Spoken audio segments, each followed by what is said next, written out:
Sometimes the most beautiful sunsets hide the darkest storms. Hey everyone, if you like our videos, make sure to subscribe and comment below where you're watching from. I love hearing from you all around the world. Today I'm sharing something personal, something that changed my life forever. This happened to me 3 years ago in Phuket, and I'm finally ready to tell the whole truth. My name is Roni, and at 52, I thought my life was over. My divorce had just been finalized back in Ohio. 23 years of marriage down the drain. My ex-wife got the house, half my retirement, and somehow convinced our kids I was the villain. My consulting business was struggling, and I was sleeping in a studio apartment that smelled like old pizza. That's when my buddy Mike called me up. "Roni, you need to get out of there, man. Come to Thailand with me. Clear your head." I'd never been to Asia, never really traveled much at all. But what did I have to lose? Little did I know, I was about to lose everything I had left. 2 weeks later, I was stepping off a plane in Phuket. The humid air hit me like a wall, but something about it felt freeing. Mike picked me up in a beat-up taxi, grinning like he'd found buried treasure. "Welcome to paradise, brother," he said. "This place is going to change your life." He had no idea how right he was. Mike took me straight to Bangla Road in Patong.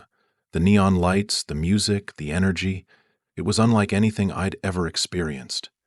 We hit bar after bar, and I was having more fun than I'd had in years. That's when I saw her. She was sitting at the far end of Coconut Bar, away from the other girls. While they were all laughing loudly and trying to grab attention, she was quietly reading a book. A book. In a bar on Bangla Road. Her name was Ploy, and she was 28 years old. She had this gentle smile and spoke perfect English. When I asked about the book, she looked embarrassed. "I study business at night school," she said softly. "I want to open my own restaurant someday." We talked for hours. She told me about growing up in a small village in Isan, how she sent money home to support her sick mother and younger brother who was in university. She wasn't like the other girls at all. She seemed real. But here's the thing about paradise. Sometimes the most beautiful flowers grow in the most dangerous gardens. "I don't usually do this," she said as the bar was closing, "but would you like to have dinner tomorrow, somewhere quiet, away from all this noise?" I said yes without hesitation. The next few days were magical. Ploy showed me a different side of Phuket. We rode scooters to secret beaches, ate at tiny family restaurants where she translated the menu for me. She taught me basic Thai phrases and laughed when I butchered the pronunciation. "Your Thai sounds like a baby elephant," she giggled, and I fell a little more in love with her laugh. She never asked for money, never mentioned her job at the bar. We just connected. On my 4th night, we were sitting on Kata Beach, watching the sunset. She turned to me with tears in her eyes. "Roni, I need to tell you something. I'm quitting the bar. I can't do it anymore. Meeting you has shown me there's a different way to live." My heart pounded. "What will you do for money?" "I'll figure it out. Maybe I can work at a hotel or restaurant. I have some savings." She took my hand. "I just know I can't pretend to be someone I'm not anymore." That night she came back to my hotel. We made love like I was 25 again. Afterward, she traced circles on my chest. "I've never felt like this before," she whispered. "You make me feel like I'm worth something." Red flag number 1. But love makes you blind, doesn't it? My 2-week vacation was supposed to end the next day, but how could I leave? Ploy and I were building something real, something beautiful. I called my business partner back home. "I'm extending my trip indefinitely." "Roni, are you crazy?" "We've got the Henderson contract due next month. Handle it without me. I'm finally living." I moved out of the hotel and into a small apartment near Ploy's place. She had this tiny room above a noodle shop, barely big enough for a bed. It broke my heart.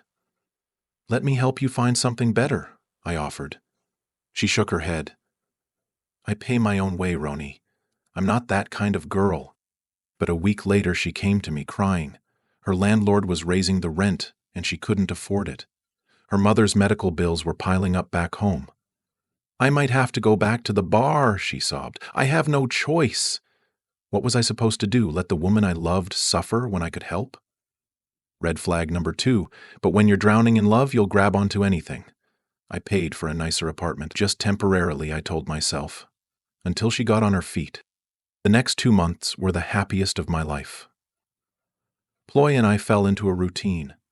She looked for legitimate work during the day while I handled my consulting business remotely.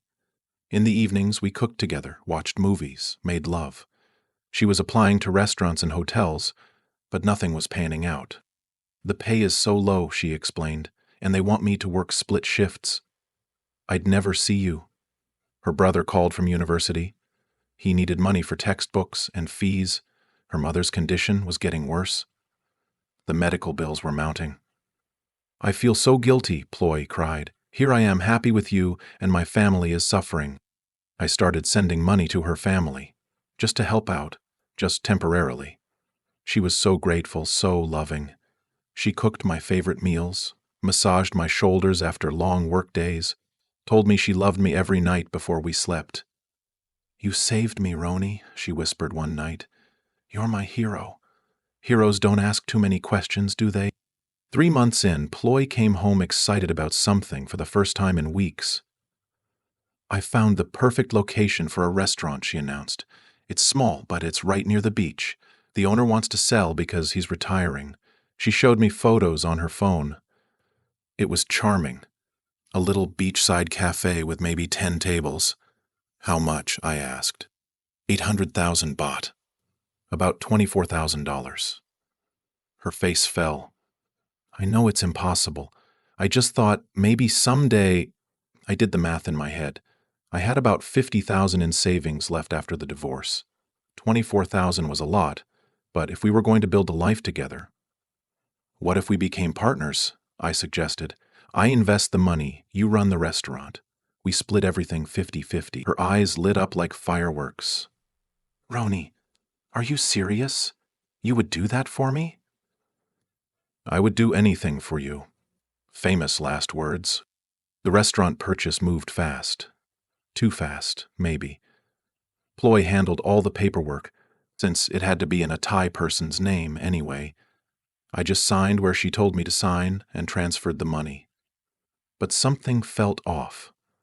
Ploy was working long hours, setting up the restaurant, but whenever I offered to help, she had an excuse. The contractors only speak Thai, she'd say. It's easier if I handle it alone. I started noticing other things, too. Her phone was always buzzing with messages, and she'd step away to answer them. When I asked who was calling, she'd get defensive. Just restaurant suppliers, Roni. Why are you so suspicious? She was right. I was being paranoid. This was just stress from starting a new business. But then I saw her at Central Festival Mall with another foreign man. They were holding hands, laughing, shopping for expensive jewelry. When she came home that night, I confronted her. Who was that man you were with today? She looked shocked, then angry. Are you following me now? That was my cousin's friend from Bangkok. He was helping me pick out a gift for my mother. Her explanation made sense. I felt terrible for doubting her. When someone shows you who they are, believe them the first time. I wish I'd learned that lesson sooner. 6 months after we met, my world collapsed in the span of 5 minutes. I was walking down Bangla Road when I heard someone call my name. It was Jake, another expat I'd met at a bar months earlier. Roni, how's the restaurant business going? Restaurant business? Yeah. Ploy told everyone she was opening a place with her American boyfriend. Smart girl, that one. She's got 3 guys I know of sending her money. He laughed. Though I heard the restaurant thing is just a story she tells to get investment money. My blood went cold. What do you mean, 3 guys? Oh man, you didn't know? She's got German Klaus sending her 2,000 a month. British Tommy just bought her a new scooter. And you're the restaurant investor, classic professional girlfriend setup. The ground felt like it was tilting under my feet. That's impossible. We live together. Jake's expression changed to pity. Mate, she's got an apartment in Kharon with Klaus and another place in Katanoi. You're just one of her rotation. $24,000. 6 months of believing in love. All of it built on lies. I went straight home. Ploy was cooking dinner, humming happily. "Hi, darling, I made your favorite green curry." "Who is Klaus?" I asked, quietly. The humming stopped. Her back tensed. "I don't know what you mean." "German Klaus. Your other boyfriend?" She turned around slowly. For the first time since I'd known her, her mask slipped. The sweet, innocent girl was gone. In her place was someone cold and calculating. "You've been asking questions.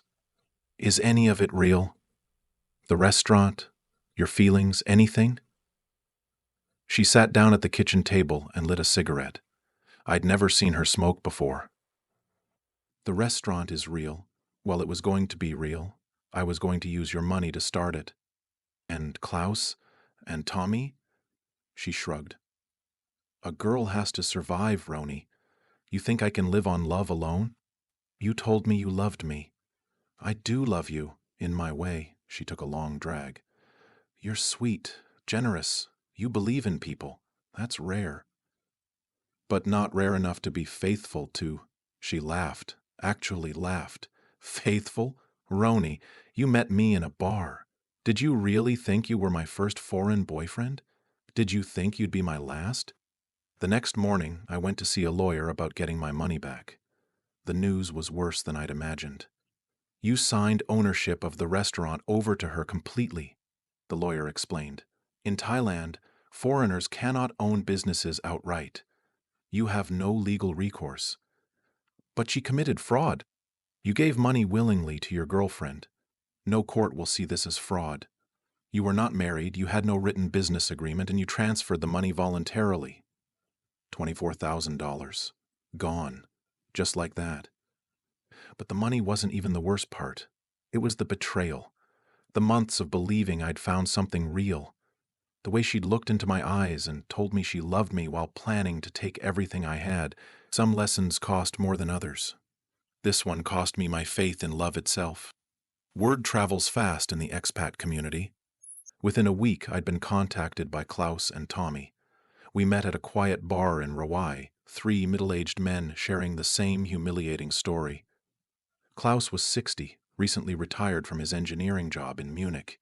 He'd been sending Ploy money for 8 months, believing they were engaged. "She has my grandmother's ring," he said bitterly. "Said she was saving it for our wedding." Tommy was 55, divorced like me, from Manchester. He'd been planning to move to Thailand permanently to be with her. "I sold my house," he admitted. "Put everything into moving here. She was supposed to pick me up from the airport last week. Never showed." We compared stories: the sick mother, the brother in university, the dream of owning a restaurant, the sweet, innocent act. Even some of the same phrases. "You make me feel like I'm worth something." She'd said it to all of us. Professional girlfriend. Jake had called it exactly right. I went back to the apartment to get my things. Ploy was gone. Not just out for the day, gone. The apartment was empty except for my suitcase sitting by the door with a note on top. "Roni, I'm sorry it ended this way. You are a good man, but this is my life. I never promised you forever. The restaurant is real and opening it. Maybe someday you can visit and see what your investment built." I called her phone. Disconnected. Checked with the landlord. She'd paid up her lease and left no forwarding address. Just like that, 6 months of my life had been erased. I spent the next 3 days drinking myself stupid at the hotel bar. On the 4th day, I got a message from Mike back in Ohio. "Roni, your business partner is freaking out. The Henderson contract fell through because you missed the deadline. You need to come home and fix this." Home? Did I even have one anymore? The flight back to Ohio was the longest 12 hours of my life. I stared out the window, thinking about all the signs I'd ignored, all the red flags I'd dismissed because I wanted so badly to believe in the fantasy. Mike picked me up from the airport. He took one look at me and didn't ask any questions, just drove me to my studio apartment and helped me unpack. My business was in shambles. I'd lost 2 major clients. My partner was furious. It took 6 months of working 18-hour days to rebuild what I'd destroyed. Klaus and Tommy kept in touch. Tommy went back to Manchester and fell into a deep depression. Klaus stayed in Thailand but moved to Chiang Mai, saying he never wanted to see Phuket again. We'd formed an odd brotherhood of the betrayed. But here's what I learned. You can survive anything if you're willing to face the truth about it. A year later, I got a message from Jake. He'd seen Ploy's restaurant on social media. It was real. She'd actually opened it. Beachside Bistro, he wrote. Pretty popular, too. She's using your money well, mate. I looked at the photos. There she was, smiling behind the counter of a charming little cafe. She looked happy, successful, like she'd never lied to anyone in her life. Part of me was furious. She'd built her dream on my broken heart. But another part of me, a part I wasn't proud of, was almost impressed. She'd played the game better than any of us. She'd gotten exactly what she wanted. The truth is complicated. People are complicated. And sometimes the person who hurts you the most teaches you the most valuable lessons. 2 years after returning from Thailand, I met Sarah at a coffee shop in Columbus. She was a teacher, recently divorced, with 2 teenage kids. She was nothing like Ploy, older, more reserved, with laugh lines and gray streaks in her hair. But when she smiled, something in my chest unclenched, for the first time in 2 years. We took it slow, really slow. I told her about Thailand after we'd been dating for 3 months. I expected her to run. Instead, she took my hand. Roni, we've all been fooled by someone we loved. The question is, are you going to let it stop you from loving again? Good question. I married Sarah last spring. It was a small ceremony, just our kids and a few close friends. Nothing fancy, nothing tropical, just real. Sometimes I think about Ploy. I wonder if she ever thinks about the 3 men she broke to build her restaurant. I wonder if she feels guilty or if she's moved on to new targets. Mostly I've forgiven her, not because she deserves it, but because carrying that anger was poisoning my chances at real happiness. Here's what I learned from my time in paradise. Love isn't a fairy tale. It's not about rescuing someone or being rescued. Real love is built on truth, trust, and time. It's choosing someone every day, even when they're not perfect, even when you're not perfect.